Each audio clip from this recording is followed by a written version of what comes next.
The desert sun beat down upon two lean, adolescent figures circling one another in the dust of Arabia. To a casual observer, they were merely boys engaged in the favorite pastime of the Quraysh, wrestling. But these were no ordinary youths. One was Khalid, son of Al-Walid, and the other was a tall, left-handed boy named Umar, son of Al-Khattab. They moved with a wary grace, eyes locked not in malice, but in a fierce, unshakable rivalry. Each sought a momentary lapse in the other's defense, a single opening to prove who truly held the heavyweight title among the youth of Makkah. The match ended with a sickening, distinct crack. Khalid had thrown the tall boy, but the fall was catastrophic. Umar lay motionless, his leg twisted at a grotesque angle.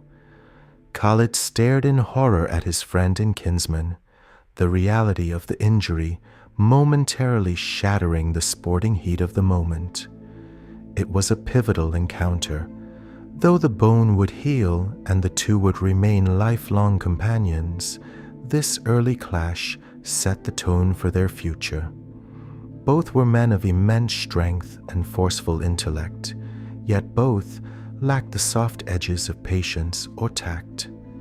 They were destined to compete in every arena life offered them, and the tall boy, Umar, would eventually cast a long shadow over the trajectory of Khalid's life. As was the custom among the noble families of the Quraysh, Khalid's upbringing began far from the soft comforts of the city. Shortly after his birth, he was sent into the heart of the desert to be raised by a Bedouin foster mother. In the clear, unpolluted air of the wilderness, the foundations of his legendary constitution were laid. The harsh reality of the sands did not break him, it forged him. By the time he returned to Makkah at age 5 or 6, he possessed a robust health and a rugged, handsome face, marked only by the faint scars of a mild bout of smallpox, marks that would later only add to his charm among the belles of Arabia. Upon his return, his education fell to his father, Al-Walid, the chief of the Bani Makhzum, known in Makkah as Al-Wahid, the unique. His father was a man of immense wealth and prestige. Yet, the Quraysh were a practical, democratic people. Despite his riches, Al-Walid worked as a blacksmith and a butcher, instilling in Khalid the virtues of Arab manhood, courage, toughness, and an almost reckless generosity. In the social hierarchy of Makkah, the Bani Makhzum held a prestigious and singular responsibility: the Department of War. They were the masters of the stable, the trainers of horses, and the providers of the Quraysh's military leadership. This was the atmosphere Khalid breathed. While still a young child, Khalid was thrust into the world of horsemanship. It was not enough to ride a trained mount. He was tasked with breaking wild, rebellious colts, turning them into disciplined instruments of battle. He became a master of both the horse and the camel, the former for the lightning strike of combat, the latter for the grueling endurance of desert marches. As he reached manhood, Khalid's physical presence became as formidable as his skill. Standing over 6 feet tall, with broad shoulders and a powerful athletic frame, he was a striking figure. He mastered the spear, the lance, and the bow, but it was a sword that captured his soul. To the Arabs, the sword was the weapon of chivalry.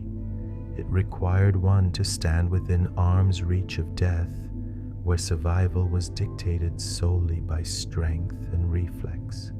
Khalid's life was not entirely defined by the training grounds. As the son of a wealthy trader, he accompanied caravans to the great cities of Syria.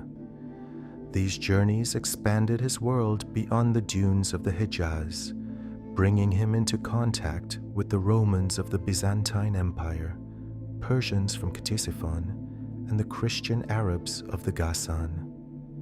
He spent his leisure hours with a circle of friends who would later dominate the history books: Amr bin al-As, the cunning strategist, and Abul Hakam, later known as Abu Jahl, his elder cousin. Yet, even in his moments of rest, Khalid's mind never truly left the battlefield.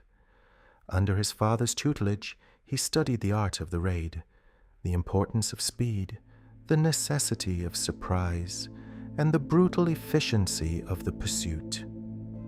While his peers may have dreamed of wealth or poetry, Khalid's psyche was purely military. He was obsessed with the mechanics of victory. He visualized great battles where he stood as the undisputed champion, his name echoed by the cheers of his tribe. By the time he reached full maturity, Khalid bin al-Walid was a man waiting for a war. He had the pedigree of a chief, the strength of a titan, and a growing obsession with the clash of steel. He promised himself glory, and he promised himself a deluge of blood. He did not yet know that destiny had already prepared a stage for him that would far exceed his wildest, most violent dreams,